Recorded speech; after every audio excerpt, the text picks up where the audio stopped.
Les décideurs du foot africain étaient réunis les 1er et 2 février 2020 au complexe Mohamed VI de Salé, en banlieue de Rabat, la capitale marocaine. Le temps de parler du développement des infrastructures et des compétitions de la CAF. À cette occasion, Ahmad Ahmad et ses collaborateurs ont reçu un invité de marque, Gianni Infantino, président de la FIFA. Ce dernier n'a pas fait dans la langue de bois. Infantino a profité du huis clos de Rabat pour révéler ses ambitions pour le football africain. Et une partie de son discours, sur fond de propositions, suscite depuis de nombreux débats.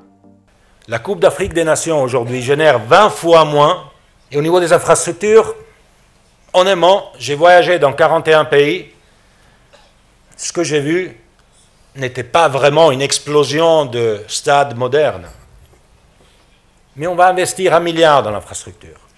Donc, ce que je vous demande, c'est votre décision, mais ce que je vous demande de discuter et de réfléchir, c'est de passer la Coupe d'Afrique des Nations tous les 4 ans. Une Coupe d'Afrique des Nations tous les 4 ans. À cette question, des figures de proue du foot africain ont déjà donné leur avis.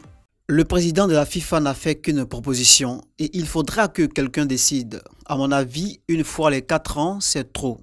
Gianni Infantino est le patron du football mondial, mais l'Afrique doit pouvoir prendre son destin en main.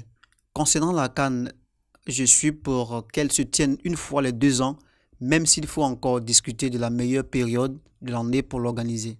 La CAN en Afrique, c'est un outil de développement pour les pays qui n'ont pas forcément les moyens ou les opportunités de le faire. Et passer de 2 à 4 ans, ça peut être une bonne chose parce que ça donnerait aussi une saveur bien particulière à ce trophée par sa rareté. Maintenant, c'est un compromis qu'il faut trouver. Il faut trouver le juste milieu. Il y a un partenariat gagnant-gagnant entre la CAF et la FIFA. Mais la CAF reste la Confédération africaine de football. Et je suis assez proche de Gianni, je suis assez proche d'Ahmad Ahmad, le président de la CAF. Et je pense que Gianni aurait fait autrement. Et il le sait. On a estimé qu'il fallait gérer autrement et aller plus vite parce qu'il y a beaucoup de choses à faire dans cette maison. Mais ça ne donne pas le droit aux autres de vouloir nous imposer des choses. Samuel Eto'o et Didier Drogba sont les symboles d'une Afrique partagée sur ce débat. En attendant, le président Ahmad Ahmad a officiellement ouvert la discussion en donnant les noms des principaux animateurs de ce comité de réflexion. J'annonce officiellement que je mettrai en place une commission ad hoc composée de 5 membres, présidée par notre président de la commission interclub, M.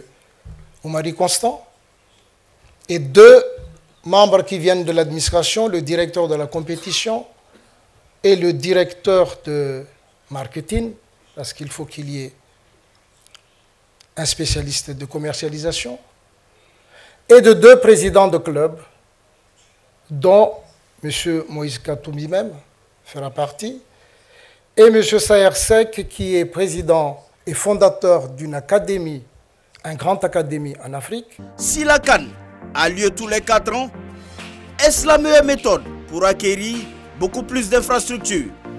La compétition deviendra-t-elle plus rentable?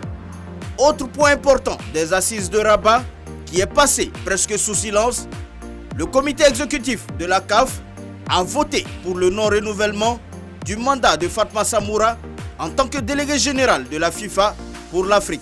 La Sénégalaise, assistée d'un cabinet d'experts en audit, a eu 6 mois pour passer au peigne fin le fonctionnement de la CAF. Le rapport d'audit incrimine la CAF sur sa gestion.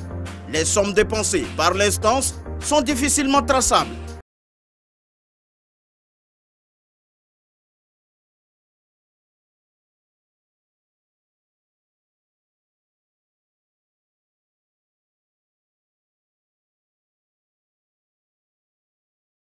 Va-t-il dans la bonne direction?